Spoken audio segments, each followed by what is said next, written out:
Hey everyone, and welcome. So, if you're a React developer, I'm sure you've been there. You've spent hours chasing down a bug that only shows up in the browser, not in your code editor.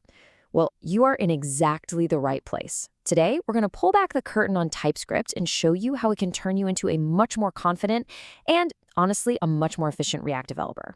Okay, so let's jump right in. Here's the game plan for today. We're going to start with a problem in JavaScript that I think we all know. Then we'll bring in TypeScript as the hero of the story. And after that, we're getting super practical. We'll talk components, state, and events. By the time we're done here, you'll see a really clear path from, risky business to having total confidence in your code. All right, let's talk about something that drives us all a little crazy. You write some JavaScript, everything looks absolutely perfect in VS Code, no red squiggly lines, no warnings, nothing. You hit save, you refresh your browser, and poof, it's just broken. These are what I call the silent errors, the sneaky ones that just hang out, waiting for runtime to pop up and ruin your day. I mean, we've all been here, right? You've got this component and it's expecting a number, but somewhere way up the component tree, you accidentally passed it a string instead.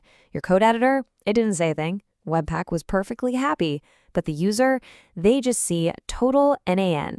This is that classic runtime surprise, where a tiny typo turns into a very real, very annoying bug. And honestly, this quote from Fireship just nails it.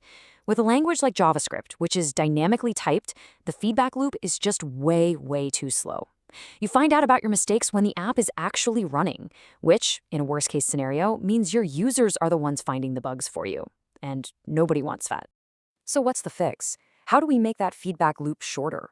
Well, let's bring in the hero of our story, TypeScript.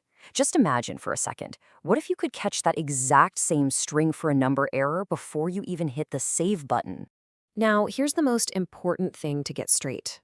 TypeScript isn't some crazy new language you have to learn from the ground up. It's what we call a superset of JavaScript. So think of it like JavaScript, but with superpowers, like a powerful safety net that's specifically designed to stop all those runtime errors we just talked about.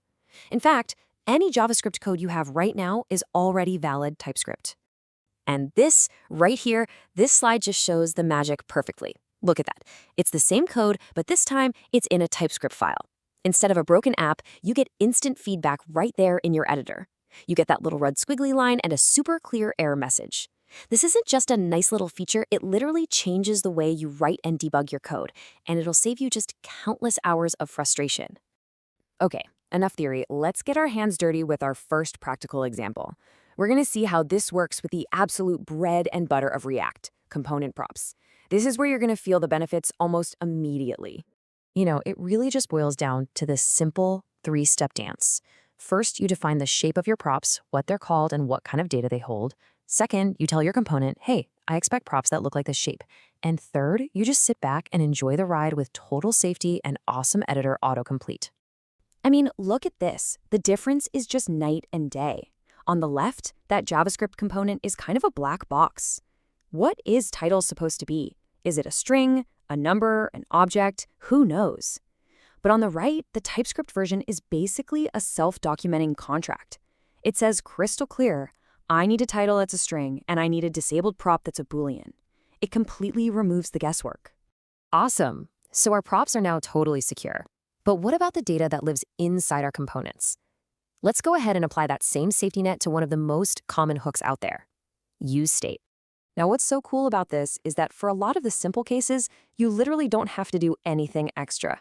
See, when you initialize your state with a number, TypeScript is smart enough to just infer that the count state variable is always going to be a number. It just works right out of the box. But where TypeScript really starts to shine is with more complex states. I mean, on the left, simple inference is great for a Boolean. But look at the right. What if our status can only be one of three specific strings? We can be explicit about that, creating what's called a union type. Now, if you ever try to set the status to something else, like pending, TypeScript will immediately scream at you. This is so powerful for preventing impossible states in your app's logic. Okay, for our last practical example, let's tackle something that trips up so many developers, handling DOM events. You know what I'm talking about, the clicks, the key presses, the input changes. I mean, be honest, how many times have you had to console.log event just to figure out what the heck is inside of it?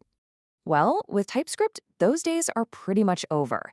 When you correctly type your event handler, you're not just doing it to make the compiler happy. You are unlocking a massive amount of information. Your editor now knows precisely what kind of event this is, and even what HTML element it came from. So, what does that knowledge actually get you? Well, it means when you type event dot, you get this beautiful drop-down list of all the valid properties. You know for a fact that event.target.value exists, and that it's a string.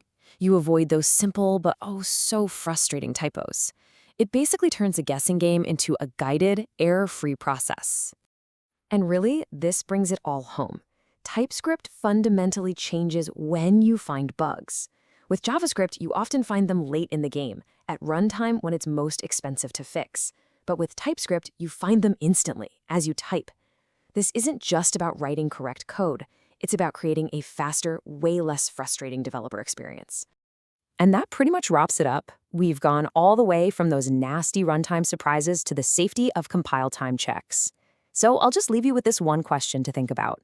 Now that you have this safety net, this guarantee that your data structures are correct, what bigger, more complex, more ambitious features can you now go and build with total confidence? Thanks so much for watching.